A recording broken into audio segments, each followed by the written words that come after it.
More than 200 recipes are available on the Deli Shop. Today we will be cooking chili garlic noodles.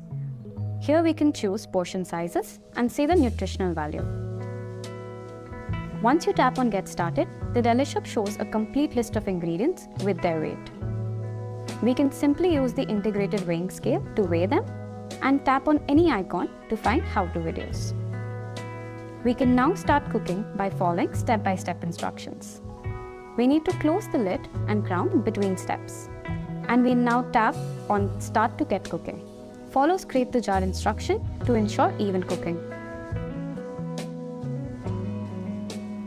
Now we'll add vegetables as displayed on the screen.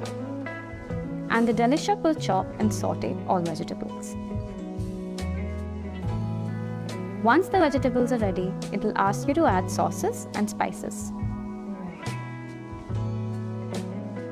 We're adding noodles and water to our base, and a little bit of butter for the yum factor. Place the lid and crown back on the jar. While the Deli Shop cooks for us, we can sit back and relax. Now it's time to plate. Enjoy it hot.